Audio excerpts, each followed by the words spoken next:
Okay, here we go. Going live on a Sunday. We are going live on a Sunday. Are you a Mormon mom who wants to talk to your teenager about your faith, about rules and expectations, and how they might be a little bit different? I am a Mormon mom, a member of the Church of Jesus Christ of Latter-day Saints. I've got church in a couple hours. I got all ready. So on this Sunday chat, day 18 of 30, where we're going live, talking about how to get your teenager to talk to you, I wanted to step into some safety standards, some leading with faith. I'm here talking to the Mormon moms, but I'm also inviting all of the other moms, the Christian moms, the high expectation moms, the faith-based mom. We talked the last two Sundays about if your teenager doesn't want to participate in your faith and how to respond to that. And I cannot even remember what we talked about last Sunday, but on the Sundays in this 30-day series where I'm going live, I'm going a little bit more faith-based. So today I'm talking to the fellow Mormon moms because I have a lot of Mormon moms in my community, because I am a Mormon mom as well. And I'm saying it like this because we are members of the Church of Jesus Christ of Latter-day Saints. Our nickname is Mormon. People are familiar with that. So what I want to talk today is about standards and the relationship. And standard as it pertains to, there's a higher threshold of standards that moms have, specifically in dating and the law of chastity. Who doesn't want to talk about the law of chastity? I'm totally open to talking about it. I think a lot of parents are scared to talk to their teenager about it. And I wanted to give you some thoughts about why they might not want to talk to you if maybe you are going about conversations in a certain way. Have you talked to your teenager about the law of chastity? Are you scared about it? What are your standards for dating? In the Mormon church, there used to be a lot more of a strict guideline as it pertains to not dating until you're 16. And I understand why that's there. And I think also beyond dating, there are many parents who have taken that to the level of, because it has been given in counsel to not seriously date while they're in high school, meaning no boyfriend, girlfriend. So a lot of parents have heard that for years. Maybe they experienced it as a teenager. Their parents didn't let them date. They're scared of what could happen. And so they have forbidden a boyfriend girlfriend situation. And I have coached and worked with many moms who are in this space. They're like, what do I do? We got this church standard. My teenager wants to date. I can't figure out what to do. I've tried to forbid it. They won't talk to me. It pushes them away. We're not talking about things. And so I need some help and support. So like I said, I've walked through this with many moms. So I wanted to share a few of my thoughts about why your teenager may not be talking to you or interested in hearing what you have to say as it pertains to something like into the law of chastity, standards, and expectations. Okay? Have I set the scene well enough? What I want you to think about is it's not standards versus the relationship, it's standards through a relationship. If your teen doesn't feel safe talking to you about this, they're going to figure it out in some other way. Would you rather, we're going to play a game of would you rather your teenager talk to you about it, you're uncomfortable, you work through these things with them, or you forbid it, they sneak around, they don't talk to you, don't care what you have to say. You get to decide. So these are the two, and sure, there's variations in between, but if you kind of come from a place of, don't do this, this is bad, we don't allow it, this is a family rule, you can't do this when you're a teenager, you can't have a boyfriend, you can't have a girlfriend. I would like to think if I would have had that precedence in my house, that I had a close enough relationship, this is the goal, become trusted, become close so that your teens want to talk to you and want to listen to you. I would like to hope that if I set that standard in our home, that my teens would appreciate that, but I never set that strict standard because I don't believe in it. I don't believe in having such strict standards because I believe in, whether it's dating, whether it's phones, whether it's what they want to do in life, I believe in brainstorming and collaborating together. I've always been more open to it because it was something that I did when I was a teenager. And I'm grateful that my parents understood and supported, and I made good choices. And it doesn't necessarily mean that because you're open and trusting and have a trusted relationship that they're going to make good choices. However, there is a much higher likelihood that they will because they believe what you believe. They feel emotional safety with you. And so they feel emotional safety in what you're teaching and trying to teach them as well. We're not here to push them away, still having standards. It's in the delivery. How are you approaching the situation? Are you approaching dating and the law of chastity with fear? Maybe you've seen it with other people. Maybe you got pregnant as a teenager. Maybe you had a friend who got pregnant as a teenager. You've seen things, and so you fear that this is going to also happen with your child as well. So most Mormon moms, I'm just going to keep going like this, are familiar with the seminary teaching program. It is a program where high school students attend Bible study classes every day throughout high school. And so when I lived in Texas, we had early morning seminary. I was the teacher, 5:35 a.m. Yes, kids, 100 different kids came to our church building. I taught a class of about 25. I taught the freshmen, and Bible study before high school, and then they go to high school. Here in Colorado, it's release time. It's a whole different thing. I'm a sub. So that's a story for another day. But in the class where I taught, I felt it was very important for me to talk to the teenagers about the law of chastity, because I knew some parents were uncomfortable. I've heard many parents before say, oh, I'm going to let their church leaders teach that. To that, I say, interesting. And when you're trusted, when your teen feels emotionally safe with you, they are more open to wanting to talk to you about it. And I would say to my seminary class, listen, you're dating someone, you're kissing, you're making out, whatever it is.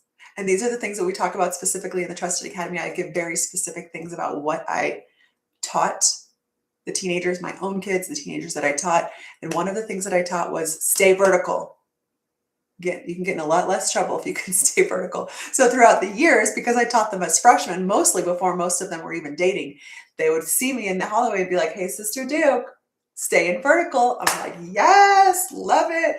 Okay, so it was one of those things that like, I'll always remember that. So that's what I wanted. I wanted to get stuck in their brain to remember it, so that when they went out into the world and they were dating, stay vertical, get in less trouble when I stay vertical. So that is just one of those, and we'd laugh it off. They knew exactly what that meant.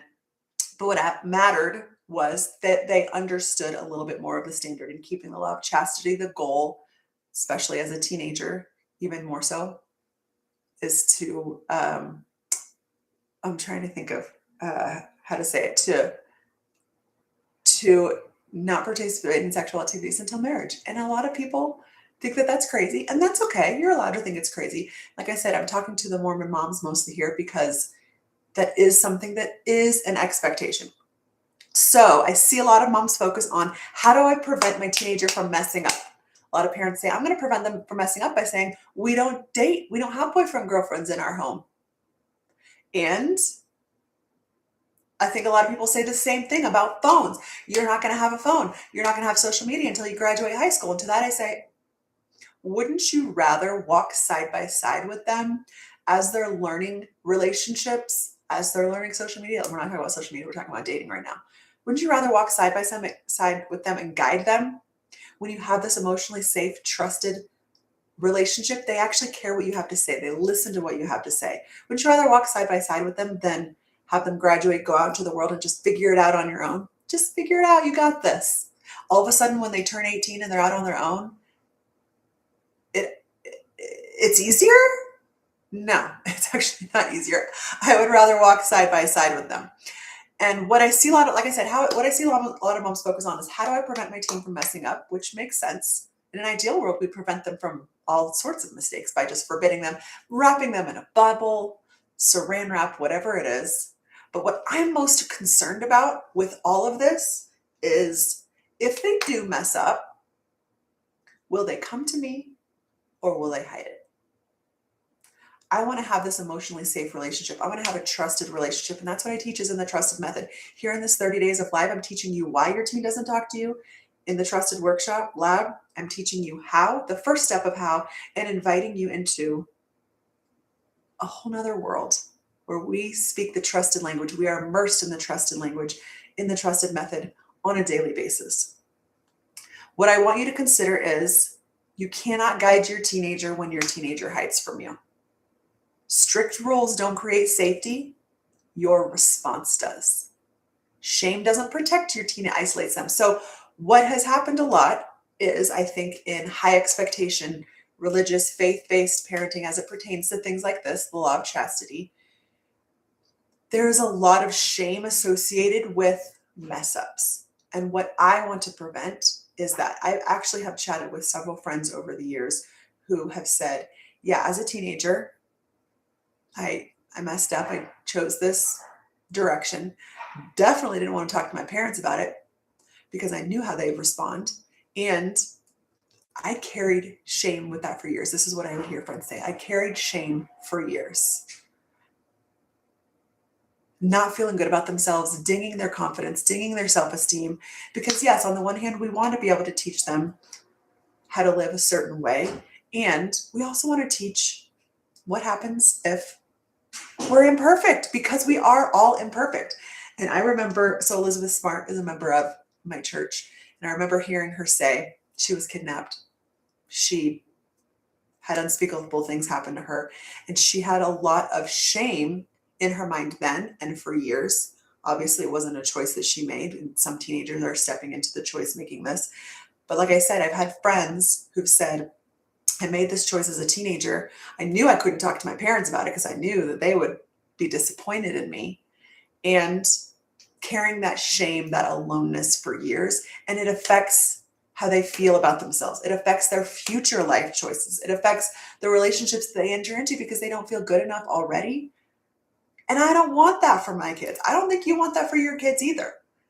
And I don't think it's either or. I think it's helping them to see, listen, this is the expectation, and they're more likely to talk to you when you say, and I want to hear if there is a slip up, if there is a mess up, I want to talk to you about this. I want to help guide you through it, because what I don't want is for you to carry this shame that you're not good enough, that there's something wrong with you, or that you're broken, or any of those things, because those are long lasting.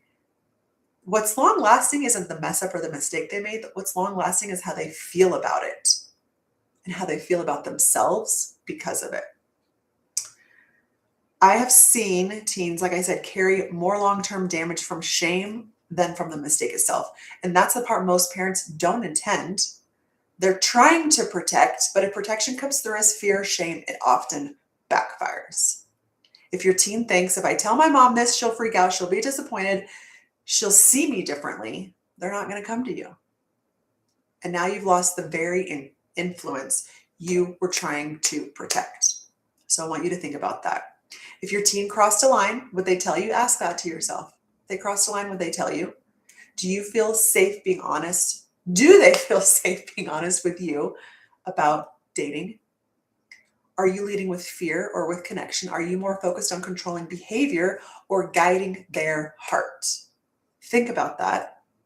Think about how you've approached topics like this in the past. If you've missed the beginning, I'm talking to the Mormon mom or to the high expectation, religious, faith-based mom, because today's Sunday and I like to get a little more religious on Sundays. Day 18 of 30, where I'm helping you understand why your teenager might not want to talk to you based off of how you've talked about these things in the past. They're taking note. They're always taking note. Maybe how you're talking about how you've delivered this currently. I was actually talking to a mom recently who said their child was dating another child and this other child's parents forbid it. So she's like, I don't know what to do. How do I approach this with my child? Because I'm trying to earn my daughter's trust. I'm trying to earn my teen's trust. And this other parent's forbidding them from even associating or being boyfriend, girlfriend, or whatever. And that's a difficult place to be. And I said, I would have more allegiance to my daughter than I would about somebody else's ideals. I'm not saying to be go behind anybody's back. I'm simply saying, have the conversation with your child and say, I recognize that their parents are doing this. That's not necessarily how we want to approach this. We want to try and respect that. But if you choose not to respect that, I'd rather have a conversation with you, because our relationship matters more to me than my relationship with these other parents.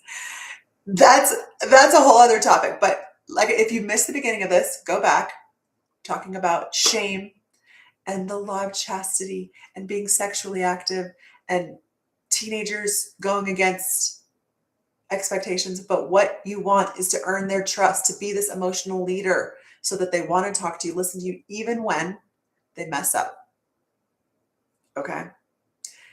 I've got a workshop coming up a week from tomorrow, lab.kristenduke.com. It's also linked in my bio. May 4th. That's when it is. The next one is a week from Monday, tomorrow. Talking all about, in the workshop, how to get your teenager to talk to you, which is the beginning foundation of inviting you into the trusted method, where you immerse in the language of becoming trusted, because it is a pattern to break. It's not your fault that your teen's not talking to you. It's not your teenager's fault that they're disrespectful. It's the pattern that you are stuck in. And patterns come from your own parenting. Patterns come from religious parenting. Patterns come from your spouse's parenting and what you've decided together. And maybe you established a pattern that you want to change and do something different. I'm here to help you do that. Any questions, feel free to send me a message, send me a DM. Here to chat about all the things, but I want to invite you to understand that you can break the pattern. You can do something different. Even if your teen won't talk to you now, I'm here to give you the hope that when you change your patterns, they will. And I have a very step-by-step roadmap to get you to that place. You got to be willing to take that step. Come to the workshop and we'll work there. Talk to you later. And let's end our Facebook Live and then we're going to